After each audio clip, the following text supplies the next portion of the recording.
la dernière fois qu'on s'est vu, entre guillemets, je suis venu parler de science-fiction, de manière très générale d'ailleurs, pour présenter 2 romans que je trouvais personnellement idéal pour débuter la SF. Donc on avait parlé de Stalker, on avait parlé de Solaris, etc. J'avais annoncé qu'à l'avenir, je parlerai des nombreux sous-genres dont est composée la science-fiction. Donc je suis venu pour ça, donc on va se lancer. Alors il y a combien de sous-genres de la science-fiction? C'est une bonne question, et comme toutes les bonnes questions, c'est pas forcément facile d'y répondre. Il y a beaucoup de sous-genres. Moi j'en ai retenu 8.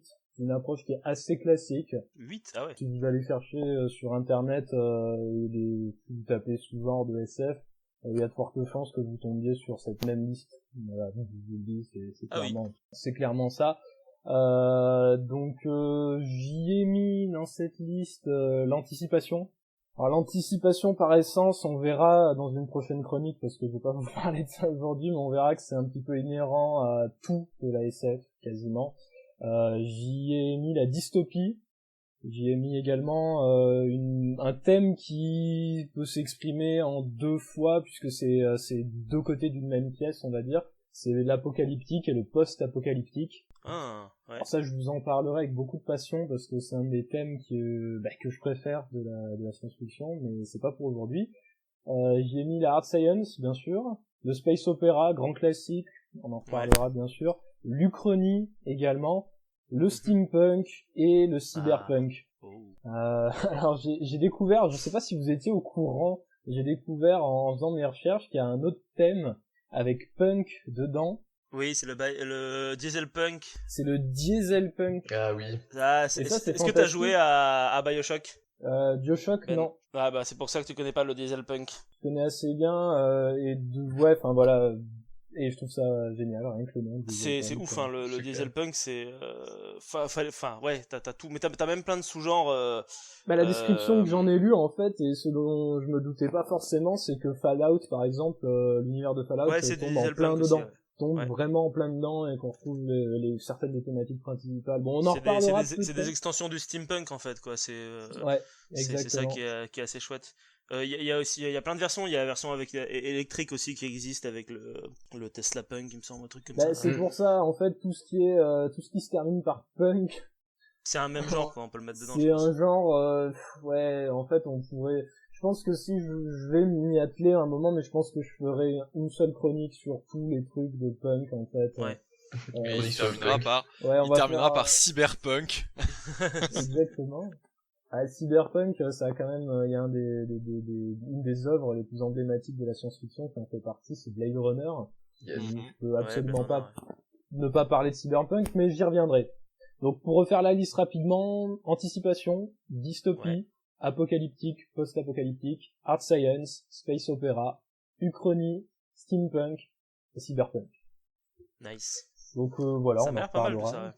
Ouais, bon, ça fait beaucoup de chroniques, du coup, ça me permet de revenir. Ouais, mais c'est bien, au moins, tu vas être très présent et très actif, Ben, c'est cool, hein. Et oui, donc en plus, ce que je viens de faire là, en plus de vous énoncer les principaux sous-genres de la SF, c'est bien sûr vous donner dans le désordre les sujets que je vais aborder dans les prochaines interventions. Oui, puisque tu ne vas pas forcément les aborder dans cet ordre-là, n'est-ce pas? Non, absolument pas. D'ailleurs, je le fais pas de manière très logique, parce que si on suit la logique pure, je pense que le mieux ça aurait été de commencer par l'anticipation, en fait, et d'aller vers des trucs qui sont de plus en plus précis, de commencer par le général et d'aller vers ce qui se passe. Et là, d'aller c'est vers pas la du tout le précision, cas. ouais. Mais bon, tant pis, j'y ai pensé trop tard. Bon, c'est pas grave, on s'en fout, l'important c'est de suivre son cœur. Ouais, là, c'est exactement ce que je vais faire. Et justement, l'ordre dans lequel on va aborder tout ça, c'est purement arbitraire et ça dépend uniquement de mes préférences et de mes envies du moment. Donc là, on n'est vraiment pas dans le logique ni dans le raisonnable, malheureusement. Donc aujourd'hui, comme je l'ai dit, je vais vous parler de hard science-fiction.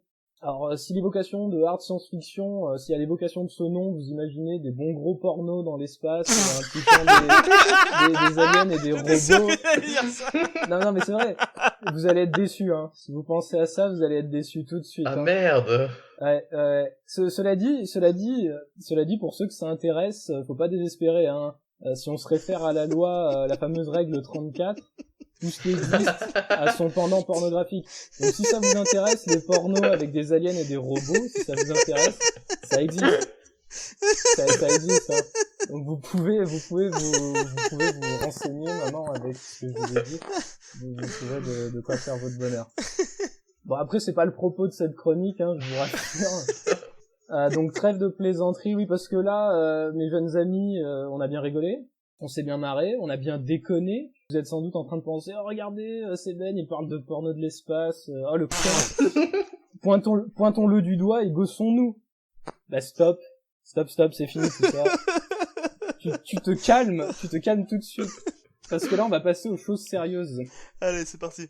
Car oui, la hard science-fiction, aussi connue, plus simplement sous le nom de hard science, ça déconne pas. Comme son nom l'indique, la hard science-fiction, elle trouve ses origines et sa principale inspiration dans les sciences dures. Parce que oui, je l'ai pas précisé, mais hard science fiction, ça veut littéralement dire science-fiction dure. Pas besoin d'être spécialement linguiste ou anglophone pour en déduire, mais je tenais quand même à faire cette petite précision. Alors, le nom de ce sous-genre en lui-même, ça trouve ses origines dans la mise en opposition qui est souvent faite entre sciences dures et sciences molles, entre sciences de la nature d'un côté et sciences humaines de l'autre. On retrouve du côté des sciences dures les mathématiques, la physique, la biologie, la chimie, la géologie, etc., etc. Et du côté des sciences molles, on retrouve l'histoire, la psychologie, la sociologie, l'ethnologie, etc., etc. Alors avant d'aller plus loin, je demanderais quand même qu'on fasse attention parce que je tiens à préciser que l'utilisation de cette appellation de molle, de science molle, de ma part, elle est absolument pas péjorative. C'est pas du tout une tentative de déprécier ou de tenter d'enlever toute légitimité scientifique aux sciences humaines. C'est pas du tout le but de la manœuvre. C'est juste pour expliquer, si j'emploie ces termes, c'est juste pour illustrer mon propos et expliquer l'origine du nom de ce genre. Donc c'est essentiellement des sciences dures, physique, chimie, etc., comme je l'ai dit, dont vont découler les inspirations de la science-fiction, de la hard science-fiction en l'occurrence. Mais on verra plus loin, parce que je vais citer, comme à mon habitude, une œuvre, on verra plus loin que c'est pas forcément la seule source d'inspiration, même si c'est vrai que ça en reste la principale. Alors, la hard science-fiction, c'est un sous-genre de la SF, pour donner une petite définition, qui implique par principe que les écrits de l'auteur soit en accord avec les connaissances scientifiques de son temps. Alors je précise auteur parce que moi je vais parler là de bouquins, en fait je vais parler de livres, donc de littérature de science-fiction. Dans les livres, les romans dits hard science, il est question d'un univers narratif qui, scientifiquement parlant, est en accord avec le présent, ou en tout cas le présent de l'auteur, notamment au niveau des avancées technologiques et scientifiques réelles. Alors les auteurs de ce sous-genre, c'est vrai, c'est souvent des spécialistes, c'est-à-dire des physiciens, des astrophysiciens, etc. C'est pas toujours le cas, bien sûr, et on va le voir d'ailleurs. On pourrait citer, moi, les deux qui me viennent à l'esprit, c'est deux auteurs que j'aime beaucoup. C'est Alastair Reynolds. Alastair Reynolds, c'est un astrophysicien britannique qui écrit aussi de la science-fiction, on en parlera. Moi, aujourd'hui, je vais vous parler plus exactement de Kim Stanley Robinson, qui n'est pas du tout un spécialiste. Ça reste un docteur, mais d'autres choses. On en reparlera. Là, en fait, la hard science fiction, elle s'appuie sur les technologies et les progrès scientifiques de son époque et les extrapole avec rigueur afin de créer des univers, des sociétés, des situations qui soient aussi scientifiquement crédibles que possible. La fidélité, cela dit, des prouesses et connaissances scientifiques et technologiques, elle n'est pas absolue. Pour ces auteurs-là, qui peuvent se permettre de prendre bien sûr des libertés, sans quoi on pourrait difficilement parler de science-fiction. On parlerait sinon de science, j'ai envie de dire, ce serait pas forcément très très intéressant. Vous êtes toujours là? Oui. T'écoutes religieusement. On boit tes paroles. Je me dis, ça se trouve, j'ai été balancé chez les AFK sans raison. Non, t'inquiète, j'ai un coup d'œil sur Discord. Ça marche. Alors, ces formes de liberté, elles s'appliquent notamment sur des choix et la plupart du temps, en fait, sur des technologies qui sont utilisées. Je peux vous citer un exemple deux formes de technologies dont on sait qu'elles sont physiquement possibles, mais dont on n'a aucune idée de comment on pourrait les appliquer concrètement. Je peux prendre en exemple le collecteur Bussard, qu'on retrouve dans le roman Tau Zéro, qui a été écrit en 1970. C'est l'œuvre de Paul William Anderson. C'est un grand classique également. Je vais pas vous mentir, je l'ai pas lu. Le collecteur Bussard, c'est un moyen de propulsion, en fait. C'est un moyen de propulsion qui se base en fait sur des champs magnétiques très puissants qui seraient installés à l'avant du vaisseau et à l'avant du réacteur. ces champs magnétiques qui sont de l'ordre de plusieurs kilomètres de diamètre, voire dizaines de kilomètres de diamètre, ils auraient pour but de collecter l'hydrogène qui est présent dans le milieu interstellaire et ensuite de le compresser à l'intérieur du réacteur jusqu'à atteindre des densités qui soient nécessaires à la fusion thermonucléaire. Donc ça, on sait que physiquement c'est possible, on le sait, mais concrètement, autant aujourd'hui que dans les années 70, on n'a pas du tout le moyen de le faire. Mais absolument pas. Je pourrais citer aussi en exemple les réacteurs à matière noire qui sont cités dans la cité du gouffre d'Alastair Reynolds. Bon, je rentrerai pas plus dans les détails parce que très honnêtement on va vite atteindre les limites de mes connaissances. Et j'aimerais autant que possible que ça transparaisse pas trop pour garder une certaine forme, disons, de légitimité à parler de ce genre de choses. Donc on va parler maintenant du bouquin, mais avant, objectivement, je vais pas vous mentir, la hard science, c'est sans doute le sous-genre de la science-fiction qui est le plus difficilement accessible. Dans le sens où c'est écrit avec une très grande rigueur scientifique, du coup ça demande du lecteur certaines connaissances scientifiques de base. Ouais. C'est jamais des connaissances scientifiques qui sont très poussées, sinon ce genre de littérature serait réservé à des spécialistes, ce qui n'est pas le cas. Mais ça demande quand même un public qui soit un minimum averti. Bien sûr. Sans quoi, on va vite se perdre, la lecture, elle sera pas fluide du tout, et toutes les 2 ou 3 pages, si c'est pas plus, on sera obligé d'ouvrir Google pour apprendre la signification d'un mot. Alors je dis pas que c'est une mauvaise chose, moi avec les œuvres de hard science-fiction, j'ai appris énormément, vraiment énormément. J'ai pas eu besoin de m'arrêter trop souvent, même si quand même un petit peu, on va pas se mentir. Moi, ça m'a pas dérangé, mais je pense qu'il y a beaucoup de gens que ça va embêter et qui décrocheraient très rapidement. Donc ça, c'est, je pense, assez important de le souligner. C'est pas forcément ce qu'il y a de plus abordable, sans que ce soit, bien sûr, hors de portée. Comme je l'ai dit, les connaissances scientifiques qui sont exigées des lecteurs sont nettement inférieures à celles nécessaires pour écrire l'œuvre elle-même. Donc rassurez-vous, c'est pas non plus totalement inaccessible. Cela étant dit, et comme je compte le faire, et comme je l'ai déjà dit pas mal de fois, pour illustrer mon propos, je vais utiliser l'exemple d'une œuvre de science-fiction associée au sous-genre. Là, en l'occurrence, on va se pencher sur une œuvre qui est assez dense, une œuvre qui est à mon sens majeure, autant pour la hard science que pour la science-fiction de manière générale. Je vais vous parler, et peut-être que Marc, tu l'auras anticipé, puisque... Tu vas parler de Mars ? Eh oui, absolument. On peut difficilement parler de hard science sans évoquer si ce n'est son œuvre la plus, peut-être pas la plus importante, c'est peut-être un petit peu prétentieux, mais en tout cas l'une des plus importantes. Je vais vous parler de Mars, oui, je vais vous parler de la trilogie de Mars, qui est aussi connue sous le nom de la trilogie de la terraformation. Alors comme son nom l'indique assez subtilement, c'est une saga de 3 romans. Jusque-là, ça va.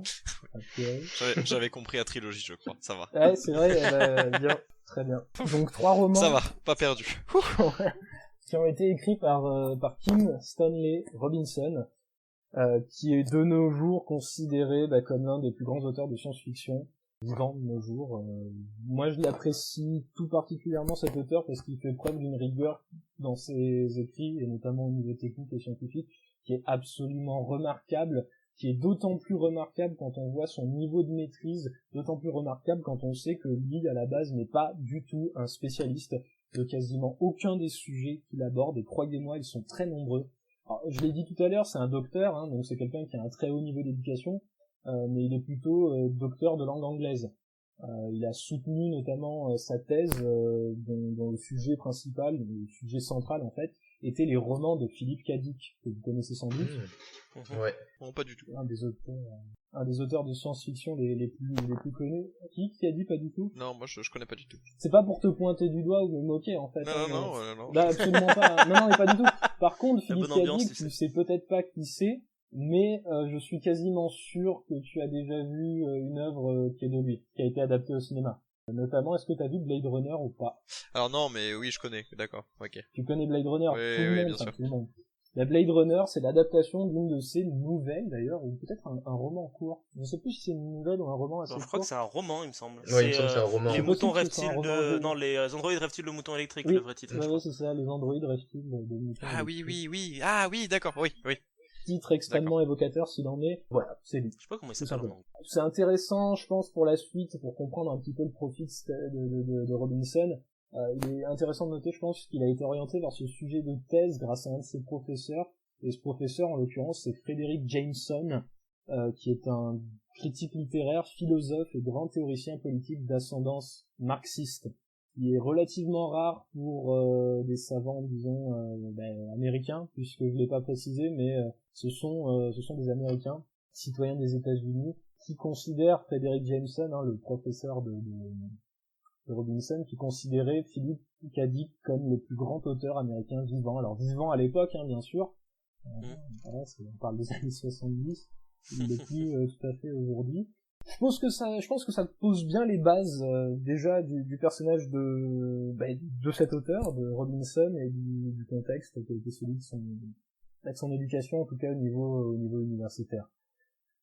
Les termes majeurs, qu'aborde Robinson dans son œuvre et dans ses œuvres de manière générale, ce sont les suivants: l'opposition notamment nature-culture, la justice sociale et économique, l'écologie, dérèglement climatique et autres problèmes qui affectent la biosphère de manière générale. Tout ça, on le retrouve bien sûr dans la trilogie de la terraformation, puisqu'encore une fois, comme c'est subtilement insinué par ce surnom, il va s'agir de 3 romans qui vont parler de l'exploration, de la colonisation, mais également de la terraformation de la planète Mars. Ces 3 romans, ils ont été publiés entre 1992 et 1996 en version originale, donc la version anglaise. Ils ont sobrement été intitulés Red Mars, Green Mars et enfin Blue Mars, ou en français Mars la rouge, Mars la verte et Mars la bleue. Mars la bleue, exactement. Yes. On reconnaît les anglophones. Merci. J'ai pas un doctorat, je vous l'avoue, mais effectivement, c'est vrai que je me débrouille pas trop. Ouais, moi non plus, ne t'inquiète pas, loin de là. Et ces titres sont très sobres, et ils sont à la fois aussi très évocateurs, notamment directement connectés, disons, à la terraformation de la planète elle-même. Alors pour ceux qui ne connaissent pas ce mot, la terraformation, c'est l'action faite et consciemment ou pas forcément consciemment. Bon, là dans l'occurrence consciemment, de changer une planète d'un environnement hostile à un environnement qui soit parfaitement habitable, sous-entendu habitable pour l'espèce humaine. C'est ce qui va se passer dans la trilogie de Mars, et ces titres Mars la rouge, Mars la verte et Mars la bleue, eh bien donnent des niveaux, disons, d'accomplissement de cette terraformation par rapport à la couleur que va progressivement prendre la planète rouge, c'est celle qui est à l'origine la planète rouge, jusqu'à devenir Mars la bleue, donc une espèce d'avatar de notre planète bleue à nous.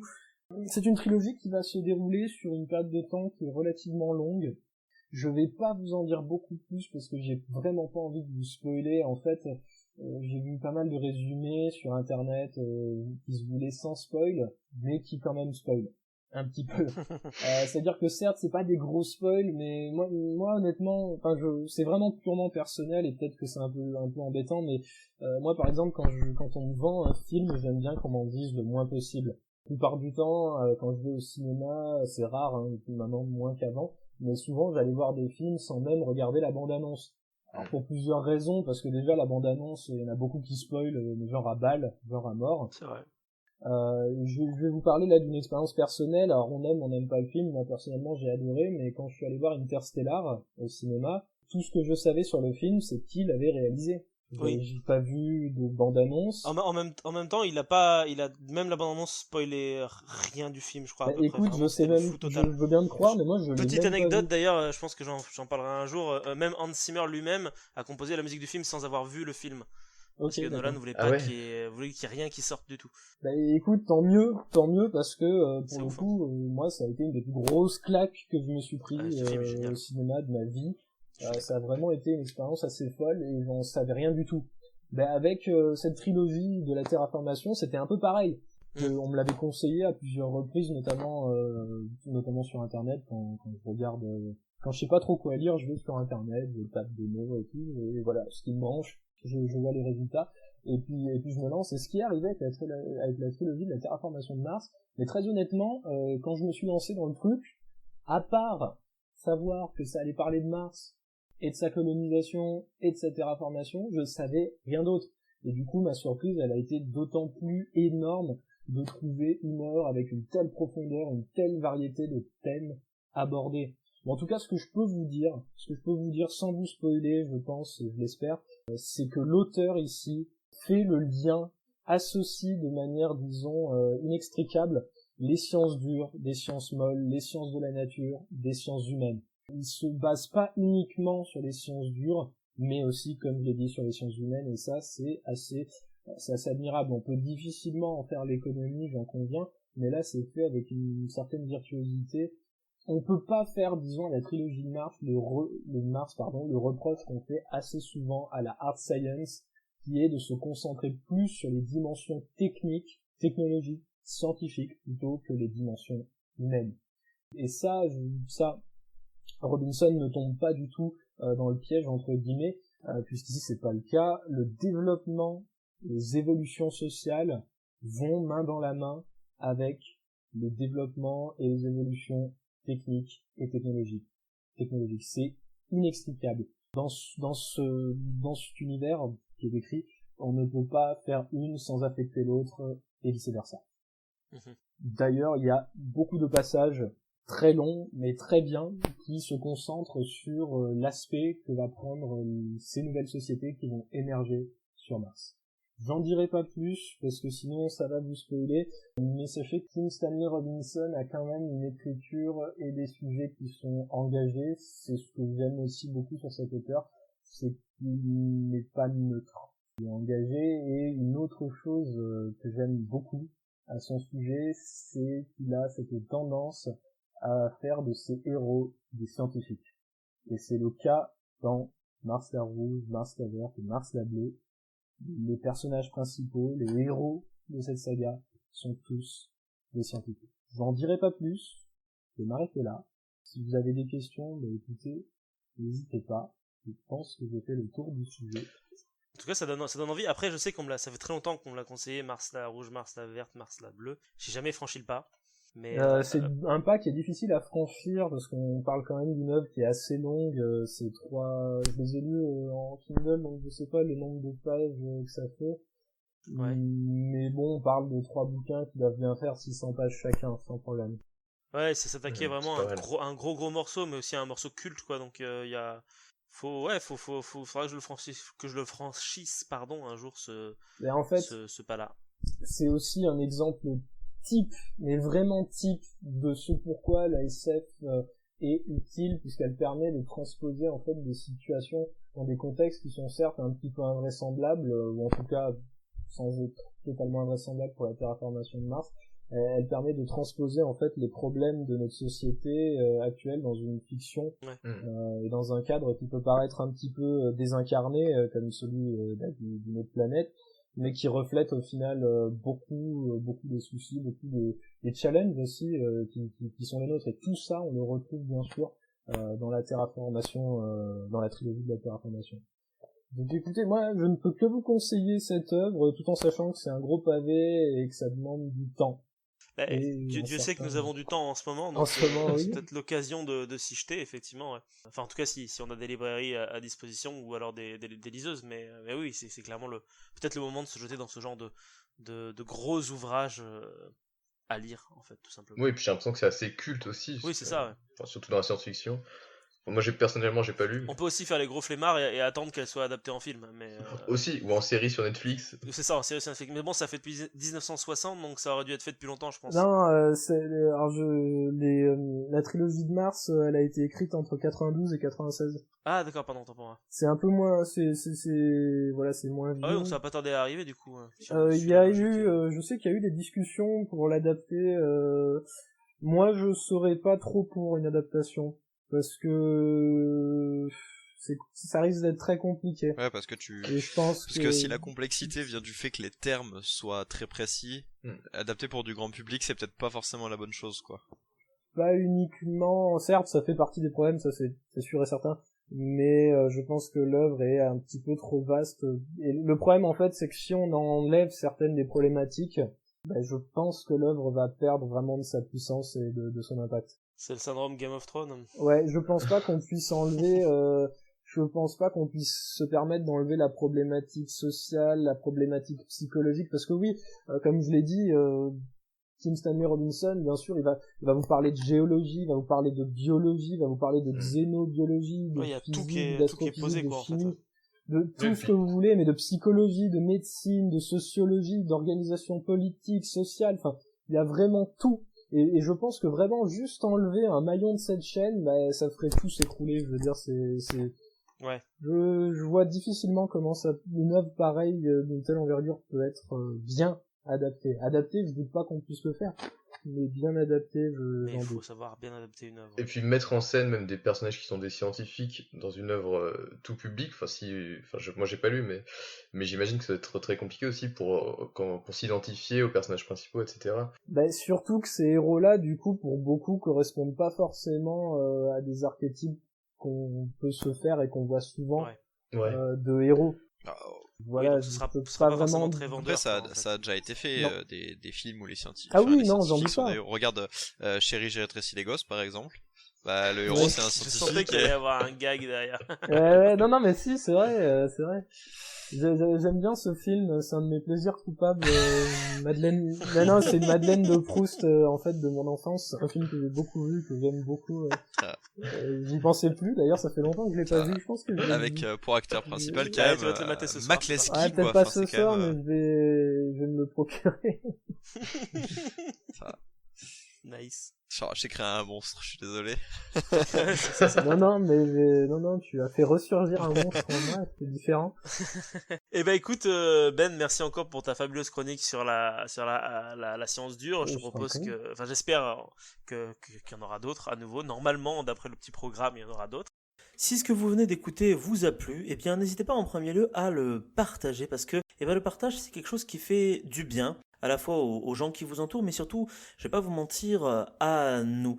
Si vous aimez partager des choses, eh bien le mieux c'est encore de s'abonner à la chaîne, de venir liker un petit peu la page Facebook, parce que des choses à partager, vous en trouverez beaucoup sur ces 2 emplacements, alors surtout, n'hésitez absolument pas. Et puis si vous aimez écouter des gens parler un petit peu de tout et de rien, sachez que cette chronique est extraite d'une émission qui elle est disponible entièrement sur n'importe quelle plateforme de podcast, et vous pouvez aller faire un petit tour dans la description pour aller voir un petit peu tout ça de plus près.